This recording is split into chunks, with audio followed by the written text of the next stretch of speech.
écouter ce soir, nous prions de prendre la place du roi dans nos cœurs. De venir prendre, Seigneur, le contrôle, Seigneur.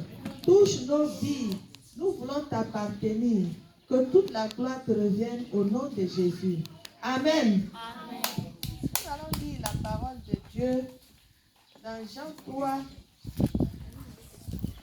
Jean chapitre 3, le verset 16.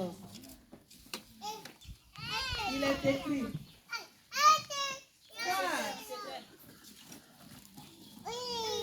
Maîtrisez les enfants qui sont au dehors, derrière, disons.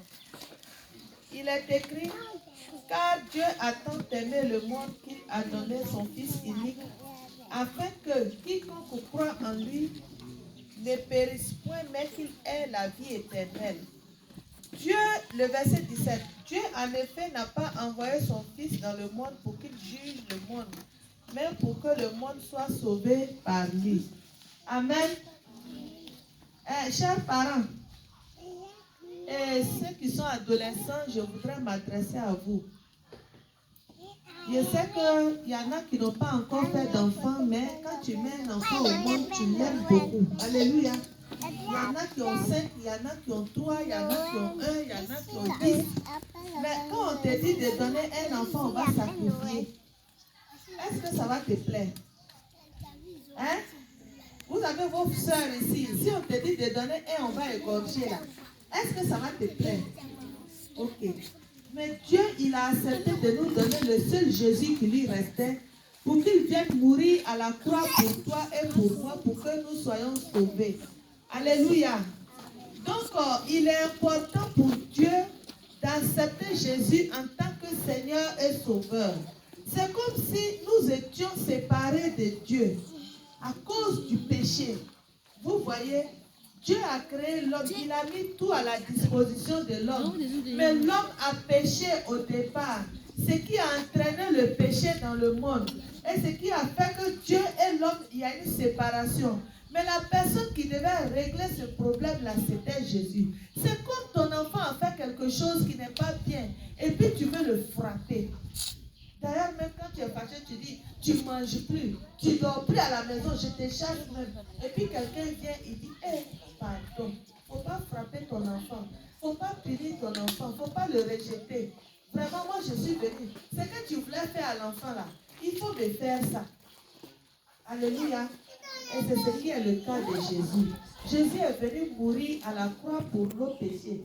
Qui a une fois regardé le film de Jésus? Vous voyez comment Jésus a souffert, non? Mais il fallait que son sang verse pour que toi tu sois sauvé. Alléluia. Tu vas dire, mais chaque jour on nous parle de Jésus. Hein, j'ai fait quoi même? Je n'ai pas tué quelqu'un. Je n'ai pas fait ça. Mais tu es né pécheur.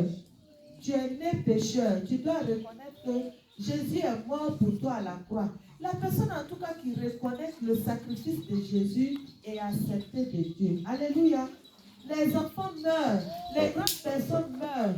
Mais celui qui reconnaît le péché, qui reconnaît le bien et le mal sera jugé. Amen. Qui veut être jugé? Hein? Tu veux aller en enfer? Tu veux aller en prison dans la prison de Dieu? La prison de Dieu là, c'est l'enfer. Alléluia. Donc, nous devons savoir que Jésus nous aime. Jésus a accepté de mourir à la croix. Alléluia. Grande personne comme petit enfant, Jésus est mort à la croix. Chers parents, vous qui êtes là, nous vous invitons à accepter Jésus en tant que Seigneur et Sauveur. C'est lui seul par qui on peut avoir le paradis. Toutes les grosses maisons, les grosses voitures, les richesses, l'or, le diamant va rester un jour. Aucun n'ira en enfer ni au paradis. Nous allons tous mourir un jour. Mais si tu meurs là, tu vas où? Alléluia. Sans Jésus, tu ne peux pas obtenir le paradis. Alléluia. Donc nous vous invitons. Donnons notre vie à Jésus parce qu'il est notre Seigneur et notre Sauveur. Que toute la gloire nous revienne au nom de Jésus. Amen. Amen.